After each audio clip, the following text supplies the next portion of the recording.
বিশ্বের বিভিন্ন দেশের মতো বাংলাদেশেও বৈশ্বিক জলবায়ু ধর্মঘট পালন করছে তরুণ জলবায়ু কর্মীরা। সকালে জাতীয় প্রেস ক্লাবের সামনে ফ্রাইডেজ ফর ফিউচার ও ইয়থনেট ফর ক্লাইমেট জাস্টিসের উদ্যোগে সমাবেশের আয়োজন করে তারা। সমাবেশে তরুণ জলবায়ু কর্মীরা জানান, জলবায়ু সংকটে দায়ী না হলেও ক্ষতির শিকার হচ্ছে বাংলাদেশ। তাই ক্ষতিপূরণ দিতে হবে উন্নত দেশগুলোকে। ভবিষ্যৎ জীবাশ্ম জ্বালানি মুনাফার জন্য বিক্রি করা চলবে না। নবায়নযোগ্য শক্তির প্রসারই একমাত্র মুক্তির পথ। উন্নত দেশগুলোর দেওয়া প্রতিশ্রুতি অনুসারে বাংলাদেশকে সহায়তা নিশ্চিত করতে হবে। এ সময় জীবাশ্ম জ্বালানির ক্ষতিকর প্রভাব তুলে ধরে বলেন, ভুয়া সমাধান নয়, নবায়নযোগ্য শক্তি চাই। সমাবেশে ফিলিস্তিনে ইসরায়েলের চলমান বর্বরোচিত হামলার প্রতিবাদ ও যুদ্ধবিরতির আহ্বান জানানো হয়। বান্ডেল থাকলে প্রতি সেনমানিতে টাকা বাঁচবে। বিকাশ সেনমানি বান্ডেল কিনে জিতুন প্রতি লেনদেনে।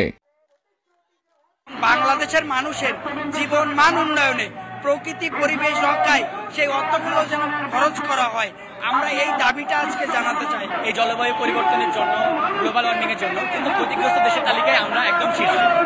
তো এখানে আমরা আজকে ইউথরা এক হয়েছি। আমরা যে ভোক্তা, আমরা যে বিভিন্ন দুর্যোগের সম্মুখীন হচ্ছি, আসলে আমরা তো এর প্রাপ্য না, আমরা এর ভুক্তভোগী।